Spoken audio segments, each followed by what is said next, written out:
Berani mandiri, bangkitkan ekonomi. Sobat UMKM, jika Anda berkunjung ke daerah istimewa Yogyakarta, Anda dapat membeli buah tangan. Tidak hanya gudeg, bakpia, akan tetapi juga coklat. Nah, etalase kali ini akan mengajak Anda Sobat UMKM untuk menuju ke rumah produksi dan juga gerai coklat dalam, di mana coklat ini memadukan cita rasa dan juga cerita Indonesia. Ingin tahu seperti apa selengkapnya? Langsung saja hanya di Etalase.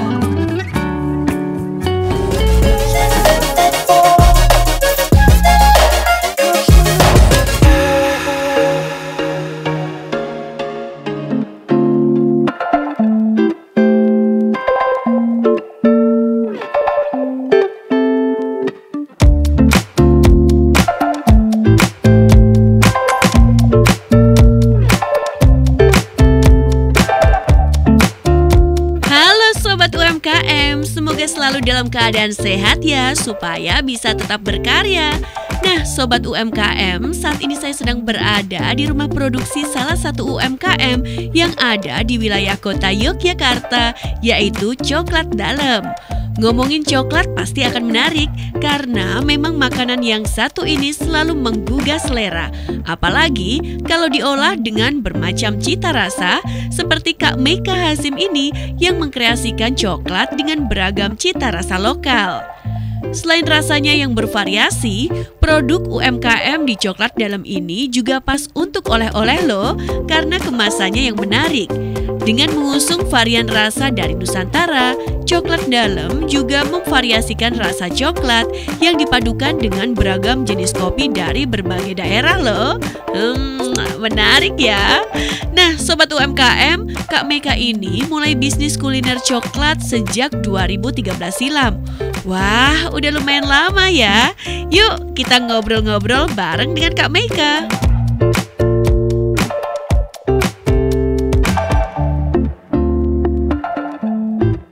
Sobat UMKM, saya kali ini sudah berada di rumah produksi dan gerai dari Coklat Dalem. Nah, kita akan ngobrol banyak dengan founder Coklat Dalem, seperti apa proses dari nol, dari usaha yang ia rintis. Kayaknya langsung aja Mbak Meika. Kabar baik ya Mbak Meika? Kabar baik, Oke. Mbak, ini mungkin bisa diceritakan ke Sobat UMKM nih Mbak, bagaimana sih awalnya Mbak Meika ini akhirnya bisa membuat satu bisnis coklat yang akhirnya sampai dengan sekarang tidak hanya di daerah istimewa Yogyakarta, bahkan di seluruh Indonesia sudah mengetahui Coklat Dalem ini. Ya Allah, sebagai salah satu oleh-oleh khas Jogja juga. Silakan Mas. Sebenarnya pertamanya memang karena kepikiran pengen bikin oleh-oleh. Jadi tahun 2013 kayak berpikir apa ya sesuatu yang bisa jadi oleh-oleh, terus kita sebutnya sebagai tanda hati gitu. Orang kalau ke Jogja kan pasti pengen bawa sesuatu. Terus karena saya suka coklat, suami saya juga pecinta coklat, tertarik di dunia kakao, teh dan kopi. Dan coklat itu ada kakaonya kan. Jadi ya kita bikin coklat kayak gitu. Jadi memang awalnya meriset dulu. Di-riset dulu sebenarnya orang tuh kalau bawa oleh-oleh dari Jogja apa aja sih selain bakpia sama gudeg kayak gitu. Nah, terus karena ada keluar coklat, kita suka coklat, kita bikin deh coklat. Gitu. Hal yang terpenting dalam memulai suatu usaha itu apa sih? Apa ya? Kalau waktu itu dari pengalaman kita itu kita mikirnya gini aja sih. Karena kita sudah meriset tahu bahwa orang akan bawa coklat dari Jogja. Terus akhirnya kita mulai meriset gimana kita harus menampilkan si coklat ini supaya punya unique selling point, punya keunikan kayak gitu. Waktu itu gitu. Jadi terus kita ambil konsepnya cita rasa Indonesia dan cerita Indonesia. Jadi si coklat ini di pairing dengan rasa-rasa Indonesia. Kita punya rasa-rasa klasik jelas ada ya kayak dark red white. Terus ada rasa-rasa rempah-rempah misalnya kayak cabe, jahe, peppermint. Itu yang membuat sesuatu yang beda dari yang lain. Karena ini nggak mungkin diproduksi sama coklat industri kayak gitu. Terus kita punya rasa cengkeh, kayu manis, serai. Terus inovasi-inovasi yang kita lakukan selalu di konsep itu cita rasa Indonesia dan cerita Indonesia. Nah, si cerita Indonesianya itu dikeluarkan melalui si kemasan-kemasannya yang bercerita budaya Indonesia. Gitu. Oke. Kemudian kalau dari proses pemasaran di awal tuh seperti apa sih? Terkadang pada saat kita memulai suatu usaha, kita bingung, aduh ini pemasarannya harus seperti apa begitu. Padahal sekarang sebenarnya media sosial itu juga sudah banyak banget ya bisa kita lakukan. Banget, betul. Dulu kadang-kadang kalau sekarang lihat udah ada di sini ya, punya gerai, ada tempat produksi yang besar kayak gitu kayaknya. Tapi pada saat kita mulai, kita tuh cuma ada di satu ruangan, produksinya tuh cuma ruangan 2x3 kayak gitu, kecil banget, atau mungkin 2x2,5 kali bahkan. Itu ada satu ruangan yang tidak digunakan di rumah kayak gitu, di rumah bapak ibu saya gitu, di rumah ibu saya terutama. Nah terus habis itu kita ada di situ, disulap ruangannya bisa jadi ruang produksi. Terus punya toko nggak punya dulu. Jadi garasi rumah kalau pagi dibuka semua kendaraan dipakai jadi keluar gitu. Terus habis itu dipel dan di situ akan jadi toko di pagi hari.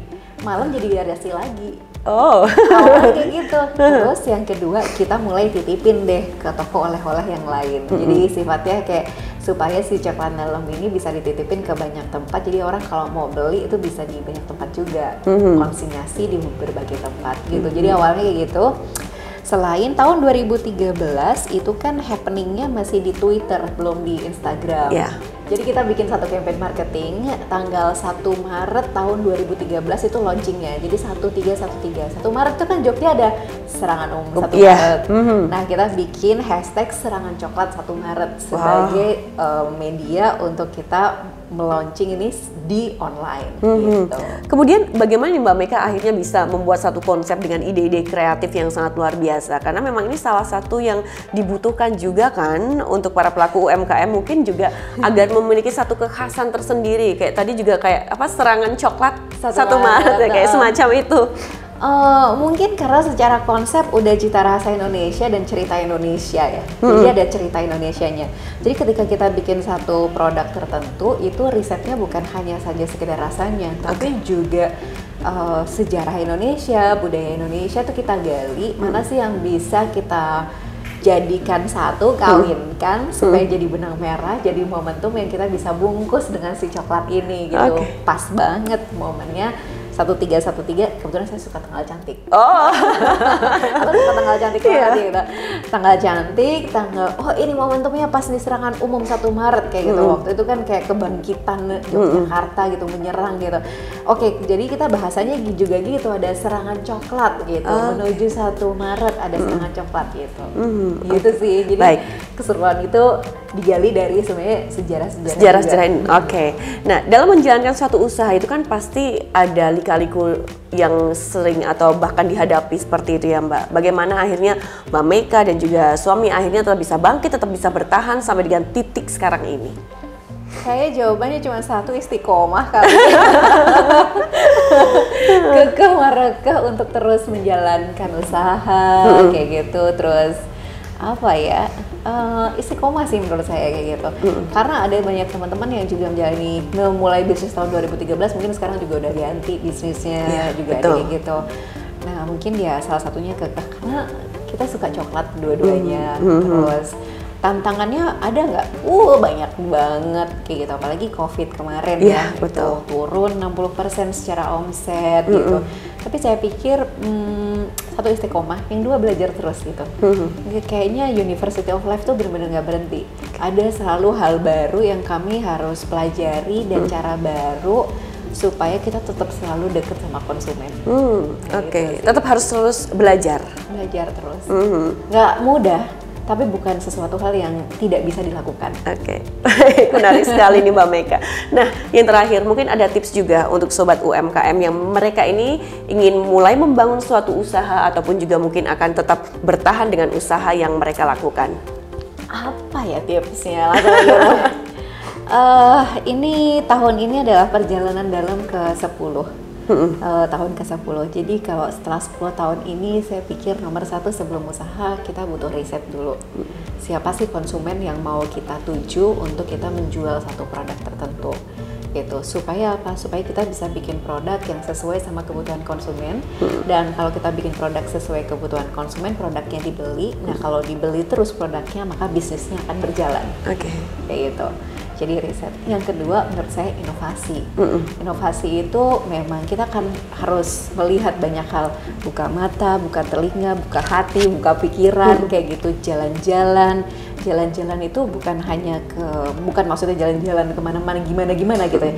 Tapi saya suka jalan-jalan ke supermarket, lihat coklat baru apa dan segala macam. Jadi kita benar-benar aware sama apa sih perkembangan di dunia bisnis itu. Kalau saya spesifik ke coklat, saya kan melihat coklatnya orang lain, dari luar ataupun yang ada di dalam negeri, perkembangannya gimana dan segala macam, supaya kita benar-benar tahu posisi kita di mana, dan inovasi itu untuk mempertahankan si konsumen atau untuk bikin sesuatu yang baru terus. Wow. Terakhir ya kayaknya nikmati aja prosesnya.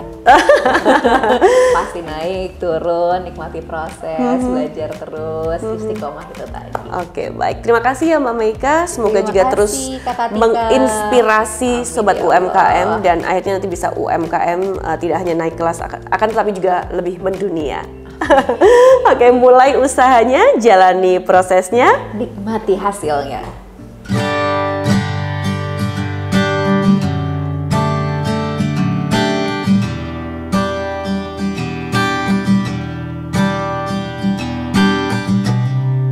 Tidak sekedar meraup laba, ternyata produksi coklat dalam juga mengemban misi, yaitu melestarikan cita rasa lokal melalui varian rasanya. Sejak awal berdiri, Coklat Dalem juga berkomitmen untuk mengangkat produk petani lokal, khususnya petani coklat. Wah, keren ya Sobat UMKM. Nah, ayo siapa yang mau meniru komitmen dari Coklat Dalem ini? Sobat UMKM, jangan ragu untuk memulai sesuatu yang baru. Mimpi takkan terwujud tanpa usaha. Akhirnya saya Artika Amelia harus pamit undur diri dari Etalase edisi kali ini. Kita akan berjumpa dengan episode yang lebih menarik lagi. Mbak, ini ya. Terima kasih ya Mbak ya.